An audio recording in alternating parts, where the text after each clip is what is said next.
Hello, I'm Guelda Redman, and this is the Elevating Women in Business podcast, where we talk to women entrepreneurs and business owners and learn their incredible and unique strategies to finding success.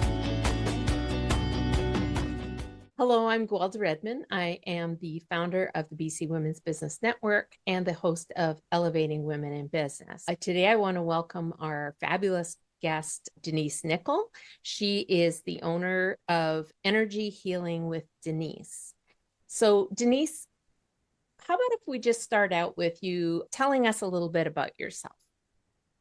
Sure. So thank you so much for having me, of course.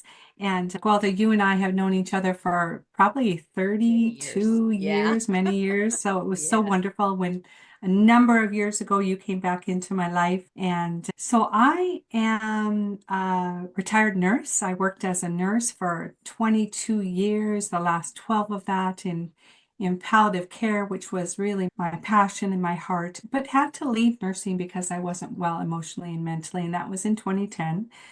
And I am a grandmother to 3 beautiful grandkids, and we have one adult in our home that hasn't launched yet, but we're glad to have him there and keep him safe. And Energy Healing with Denise is really born out of love and of intuition and spirituality. And I'm just very pleased to be here and to do what I do. That's awesome. So, Denise, what inspired you to start this business? Really, I have an identical twin sister who now goes by her name now is Danny. And she was a pastor for 14 years or so and became a hypnotherapist. And I thought, what in the heck? But after really 8 years of her practice and her growing in so many ways, I thought, you know what? I don't care. I just want what she has. And I sought out a practitioner, a body code practitioner here in Vancouver. And after half a dozen sessions with a body code practitioner over Zoom in 2019, late 2019, this right-sided chest pain that I had for 40 years was gone. It really was emotional pain that was causing such persistent physical pain. And once I heard for myself what trapped energies were there causing this pain and could quantify and qualify and understand, that pain went away. And I thought, okay, if this works for me, maybe it could work for others. And my husband, who had sometimes my chest would hurt so bad, he would just press as hard as he could to try to make the pain go away. And he said, I don't know what you're doing, but if that pain is gone, why don't you go for it? And he's been a big support to me. So I think pain is often relief of pain, certainly is a motivator for us. So that is my story. That's why I do what I do. Yeah. And it seems like a lot of women in business, a lot of women in our group, that's where their businesses come from. It's from a need that they had. They found a solution and now they want to share that solution with other people. And being the nurturers that we tend to be, it seems that's really where our passions end up coming from, because we know something that makes a difference. And then we want to make sure that we are able to share that with others, which is so awesome. Getting into this line of work is coming from the church background can be daunting, just because we're always told this is wrong and this is wrong and this is wrong. Not necessarily why, but just that it's wrong. And even for those people that kind of figure that science and church or spirituality are on opposite ends, which I don't believe. I think that that's all it's our creator created science. So I don't know how that's such opposites. But the fact that there is energy, we're all made up of energy, and how it's amazing that what our bodies can do to ourselves and how we can trap that trauma and hold it. And yeah, it causes actual physical pain. It is so amazing, really. So I guess that kind of my next question was, what made you choose that? So I guess that's why, because you had a need and you found the cure and you now want to share it with others. Have you niched down to a certain ideal client that you love to work with? It's been so interesting. As far as niching down, my business started January 2020, which was there is no bounds with energy. So this shifting energy, using intention, using spirituality works quite well over Zoom as it does in person. And I had a client that didn't do anything email, hardly texted, and said, I want to be in person. And that was new for me. And I find the clients that I've had in person here in my home office, one of the bedrooms, are males that just don't want to be home talking about or don't want to be heard almost talking about the energy. They really want the privacy of my home office. As far as a niche, I would say the clients I've had the best rapport with the self-educated. I had one client that read the body code book before he came to Oh, see yeah. me, and he didn't stay in the corner chair. He got this office chair right up to the computer because it's through an app that we open up these energetic maps, and he was quite keen on all of those details.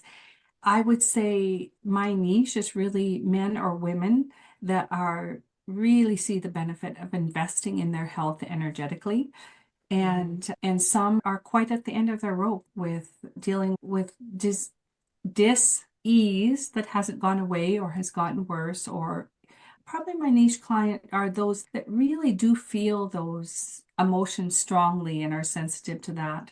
But it's been wonderful. I've worked with clients and their pets will get restless in the room. And I had a client that said, oh, my dog is moving around. And I said, let's just check on your dog then. And there was something that she had gone through that was affecting her dog. We were able to release that. And that just comes with my own practice, my own intuition, and my clients understanding that, yeah, I think my dog has something going on and Yeah, let's check that out. So niche client are those that are almost already in the flow or willing to be in the flow of energy for sure. for sure. Yeah. So what types of things can you help with? So there's like physical pain, trauma, like depression, or what else? What if I have what types of things could you help me with? I have a client, Indo-Canadian, quite a successful realtor, and he's come to me for, oh, he's probably done 7 sessions now. And we're, once I'm on your team, I'm Mhm. on your team, I believe, for the rest of my life because when people come to mind or I'm doing something energetically, I include all of us, all of my clients. He emailed me recently and said, I just have a higher perspective. I just have a better perspective on things. And he's coming back on Friday because anger seems to be a trigger for him. And he's Mm, getting back into that anger thing. But what I can help with are really those events that trigger us and we don't know why. Because I can ask your body, when did that first happen? mm, What, and often intuitively, I'll have a scene play in my mind and I'll ask the client, was it something about this? And mhm. we'll go back to those ages. And really, by identifying, and the subconscious mind speaks with intention. So it's a wordless exchange. And so things that trigger me and I don't know why, or times you wake up angry or frustrated. And one thing that brought me especially into the body code is I realized as I release things generationally, it Mhm. also helps my siblings who are part of my family line. It helps my children that are on the planet, and it helps their children as well. And who wouldn't want to end those cycles, release Yeah, those things that absolutely. are so cyclic in our lives? Emotional pain, physical discomfort, mental anguish, spiritual anguish, certainly. My intention is that you would feel deeply loved and fully alive. And Mhm. that's what I bring to my clients.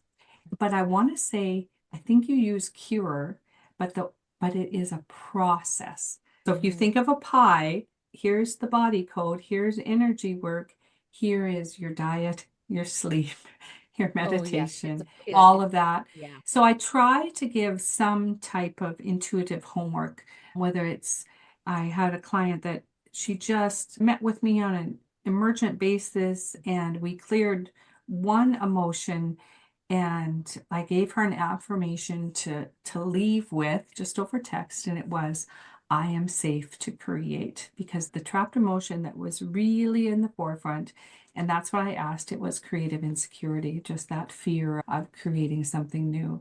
So gave her that affirmation, I am safe to create. It's very amazing. It's almost hard to wrap your head around. I'm a kind of a visual person. Like I'm trying to think of the flow chart, how it works, but it doesn't work that way. But one thing you said I thought was very interesting. So when you're working on yourself, you're working on your siblings as well. So the energy that you're using on yourself, it also works because you're not with someone often. And I think that's the part that always surprises me so much, that this actually can work with you not even being in the room. So it's not necessarily that you are Hands on. using your Yes, energy over someone. Is it like you're releasing their energy? exactly. I am a conduit. Is it okay if I just demonstrate quickly something I Yes. think might Yeah. help explain? So I use a pendulum, and this is a tool quite like I would use a pen or a paper, but because I've been doing this for a number of years, my pendulum is quite responsive. So I will Okay. say, my name is Denise. Mhm. No, my name isn't Denise. Because we've been speaking of energy and my heart is going out to you in love, my name is Guelda. My name is Guelda. Wow. And Guelda, are you here? Are you alone in your auric field? And my answer is no, you're here, but you're not alone in your auric field. And if we questioned, your auric field is about this big, Mhm. apparently. There might be loved ones or guides that are in the room with you that are Mhm. very curious. Guelda's talking about this high energy thing. Mhm. And so right now, in this moment, you're not alone in your auric field. But if we ask, can we just clear Guelda's auric field in her space so she is all on her own? So Guelda, are you here? Yeah. Are you now alone in your auric field, just for the asking? And then the next question I ask is, what is your age? And if you want to say your age is what, are you 62? You're a little bit older than me. Are you 62? No. And that means that even in this space, your subconscious mind would like to go back to a younger age and Oh. help you clear something. And if it said, yep, you're 62, we know you're right here and present, accounted for. We just talked about triggers, and maybe then your subconscious mind goes, oh, I know there's a trigger, but it's not at 62, it's younger. And then Mm. is it okay if we talk? Is it okay if we talk? I already know the answer is no. The answer is no because we're on a podcast. Yeah. And Yeah. those four questions I ask quite a number of times through it. Now, if I wanted to connect with my own energy, all I need to say is, my name is Denise. No, Mm. my name is Denise. No, my name is Denise. And Mhm. now I'm back. I'm back in my own space, but Yeah. in wanting the best for you, then I would connect with you energetically, really that easy. And that's how I can clear That's things on your amazing. behalf. Wow. So going back to growing your business part of it, now Yeah, that you kind yeah. of understand the business, what would you say are some of the pivotal things that have happened, moments in your career with doing this that have, I don't know, made you where you've felt a shift, maybe a shift in direction or a feeling of success or anything like that? Yeah, I wrote a couple things down because you had given me this piece of paper, but what comes to mind to speak about is I come from a very in the box spiritual tradition, modern Western Christianity. And when this came all flowing through the body code, moving energy, I was quite keen. But then the question I asked, is it wrong or is it right? God, Mm. is it wrong? Is it right? For for probably a good year and a half, 2 years, where if I had success and things seemed to be flowing, it must be right, but what if it's wrong? And at one point, I read a book about how wrong energy healing is, and I was just shaken to the core.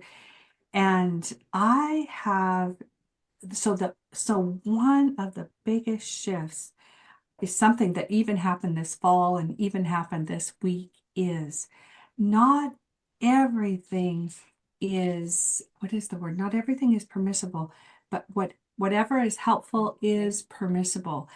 And I would just say that my spirituality, my faith has grown and deepened more in the last 2 years than it has for 50. And I'm very spiritually led. So that has been, I went on a yoga retreat in the jungles of Mexico for 5 days. Oh, And it wow. was quite indigenous healers that with the smoke and the dancing and the drumming. And what I saw were people that were connected to the earth, Yeah. that loved their creator. And basically, I was on a 5 day indigenous yoga retreat, reading my Bible every morning. God was speaking to me through the Gospel of John and then reiterating it through these indigenous healers. Wow. And at the end of the retreat, I got on Facebook and there was this picture of this. It just was a yoga retreat Jesus approved. And that shift, when I told my psychiatrist that I'd gone on an indigenous yoga retreat and felt so safe and loved and known and seen, he discharged me from his care. He said, if Wow. you can do that, you can go back to your medical doctor, just stay on the low dose of whatever medication helps me. And yeah, Mm. so there's just been a deepening. Certainly that week in Mexico was a real shift. I would say last July, I was feeling a bit low, discouraged, kind of those depression symptoms coming in. And I was bit by a spider and developed this inflamed face that was actually started here. It was actually crossing to the other side. And I realized if I was not within a healthcare system, I might Hmm. have died. And that spider bite really was just a real kick in the pants that life is short and fragile if you don't have the resources you need.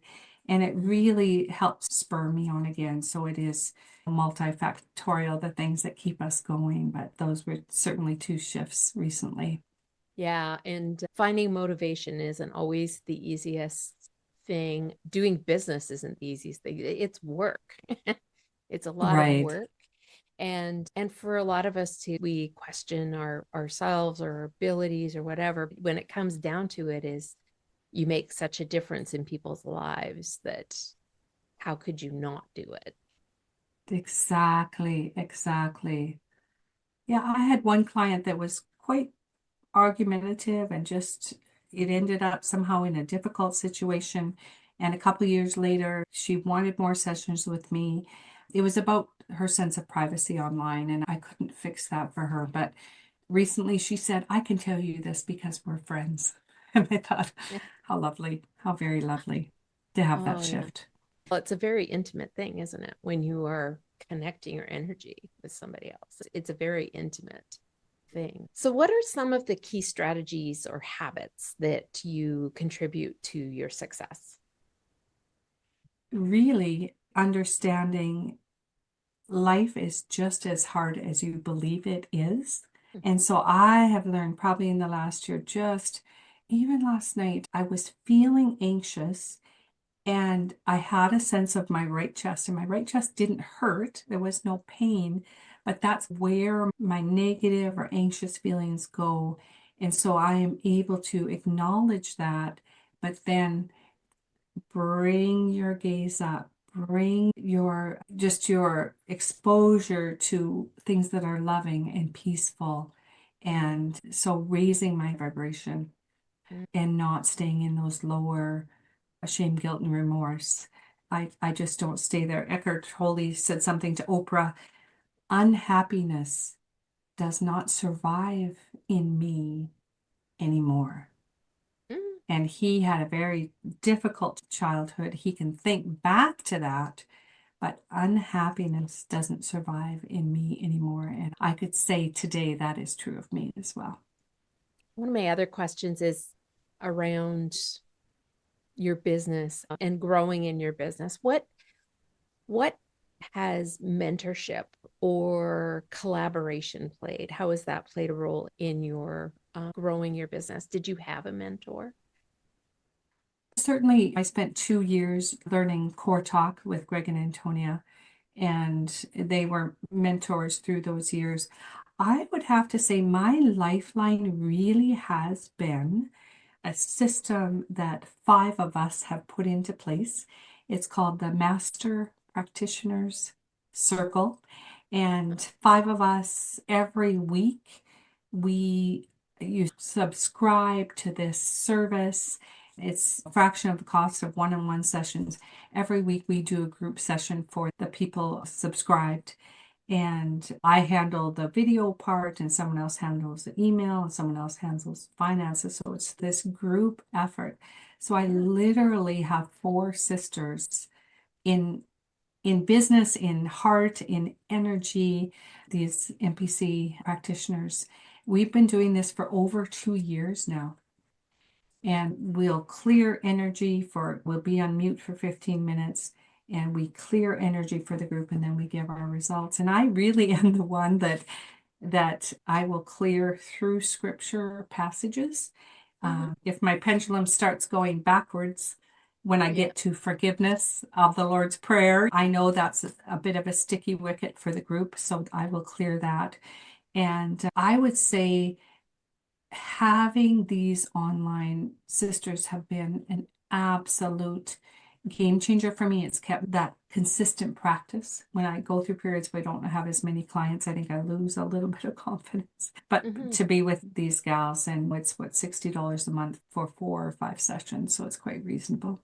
And that's so important to have that community of people that you can count on and bounce ideas off of or talk about Exactly. issues that come up. Or so what advice would you have for a woman who is thinking about starting a practice like you have?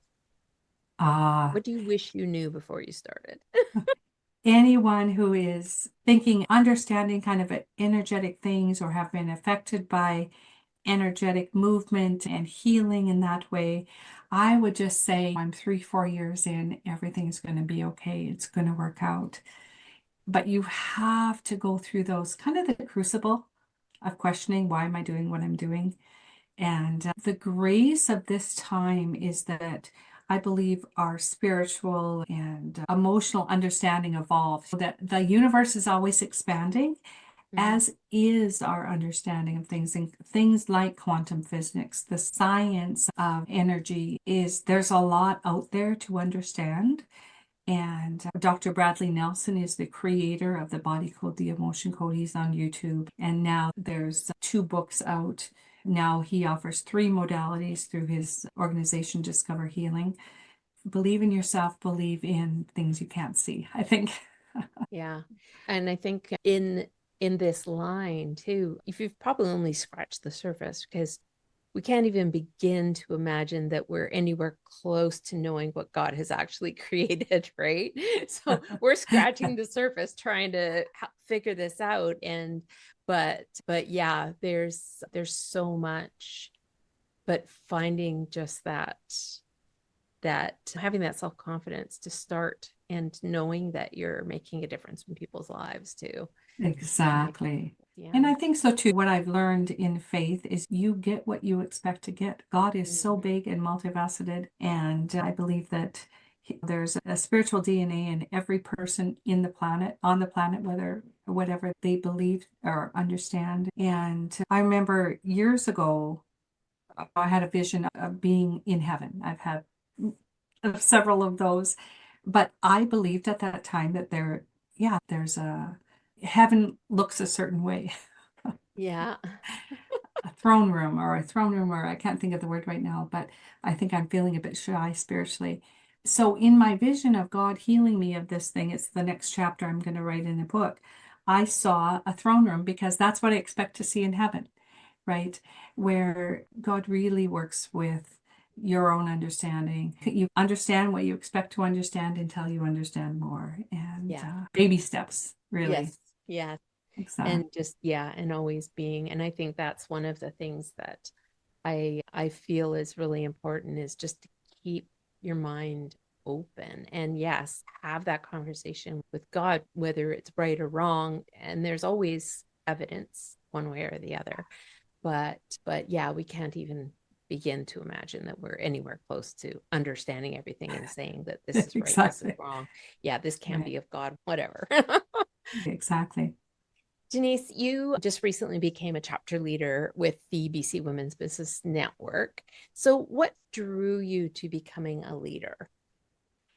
I think I bring with me some qualities that I want to share. One is when I listen to people, I look at them fully. Mm-hmm. And that is a skill I learned in nursing in 22 years because you want to look at their eyes, you want to look at their color, you want to look at their breathing, you want to look at their right, and listening and just being fully present with someone when they're talking. Also 22 years of interviewing clients, patients that are ill, that are scared, that are all of those things, Yeah. and bringing them to in a short time that this is a safe place and we're glad you're here and we're going to do what we can. So bringing those skills. I think through the years, my intuition has grown.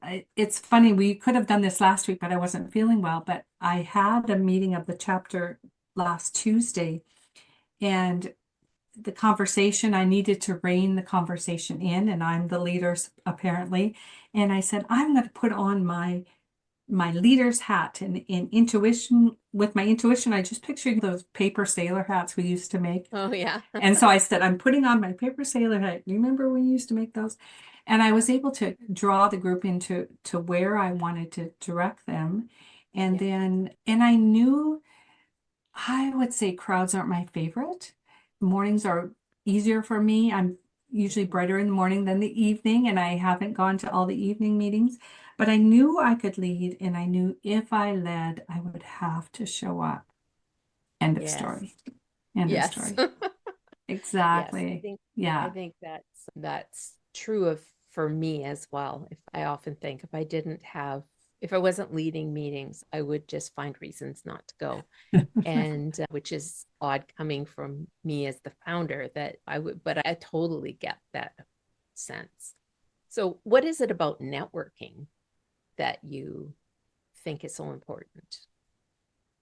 What is so important, and one of the gals expressed this, just her need to be with people. I think she had done some online networking, which if you're with Alignable, you have 8 minutes to explain your business. She had done some of that. And I just was listening just this week about cortisol, that stress hormone. Yeah. Do you know what brings that down? Oxytocin, being with people, Mm-hmm. being shoulder to shoulder. And even they were saying that even rubbing your own arms, giving yourself a hug increases oxytocin. Oh, wow. And so on Tuesday during this meeting, I'm with these other women, I'm engaging with them, looking in their eyes, I'm hearing their stories. And toward the end of the session, I said, I'm going to leave 15 minutes at the end, and we're going to talk about what we appreciate about one another, what we appreciate about this meeting. And it just gave an ability for us to not only express the appreciation we have for one another, but to hear the appreciation others have for us. And I thought, oh, that was not that that could be done if there's 15 of us, Yeah. but Yeah. certainly with the smaller group, it was so just I needed in-person community. I'm part of a Bible study with 70 and 80-year-olds, which is like in heaven on the planet. It's just Mhm. wonderful. But other business leaders and being in person, I think is really important for me in this stage. Yeah. Because we understand each other, women in business, we have a certain types of issues. We have a hard time making ourselves a priority. We're often the one that things fall on, and we'll be like, I can't go because I've the kids are sick or something like that. And even though there might be somebody else there, we still just can't in our hearts even think about leaving. So we Yeah, certainly have, exactly. and relationally, we just need those relationships so much. I think Yeah. that that's very true for, because I've heard the same thing where with women, we get oxytocin from nurturing and relationship, whereas men get it from play. Interesting. So what would advice would you give to the people who are watching? Why should they, if they're women in business, why should they be networking? There are certain, everyone's heard of acupuncture, and those acupuncture points are, I deal with meridians. And so there is the kidney and bladder meridian. It starts here. It's almost like you're wearing a onesie. It goes here all the way down, comes all the way back up the front, and ends like a zipper. That's the bladder kidney meridian.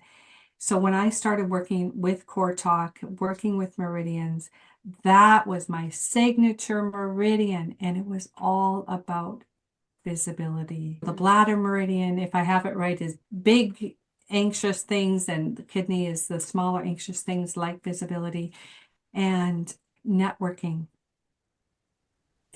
It it really is a visibility that is smaller than being on stage Mhm. or offering a service. There's a visibility for me doing a client session, that type of thing. Networking for me at this stage where visibility is no longer my signature meridian. I think it's triple warmer, which is another thing, but those energy needs that we have can shift over time.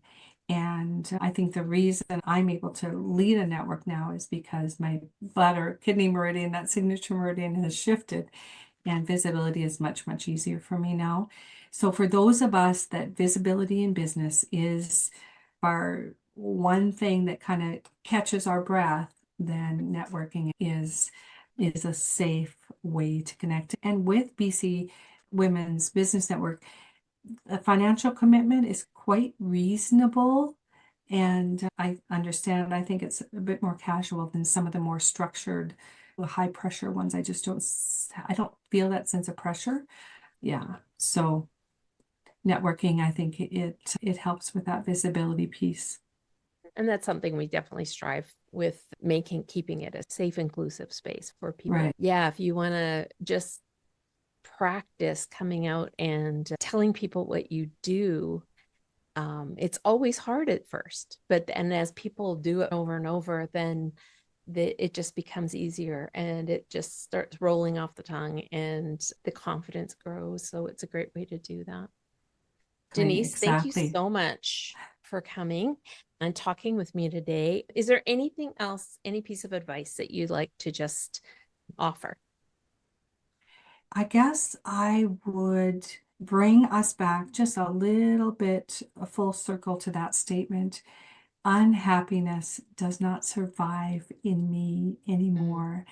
And as we release those things that cause unhappiness, these triggers, this energy, and it's done more than just through the body code, emotion code, belief code, core talk. Then we create that space. Just understand that those unhappy emotions as they're gone, then love comes in. And love really is, I am in the process of learning how to love in energy and how to send that love. I was at the dentist today and there's this plant that was ailing. Oh. It just didn't look good. A couple of those leaves were just not looking good. And I am sending love to that plant and believing that with that energetic care, that plant will be greener and living in such a way that, in spite of politics and 100 of other things, I am living life, which is love in full expression. And so I would just leave you with that, with Awesome. love. Thank you. Thank you so much. So, want to just thank Denise again for joining us. And we will be back in another 2 weeks with another amazing guest. And so, until then, have a great couple of weeks. We'll see you then. Thank you so much. Thank you for joining us, and check the notes for information about our guest. I invite you to join us at the BC Women's Business Network to meet many more amazing women. Hit the subscribe button and join us again next time on Elevating Women in Business.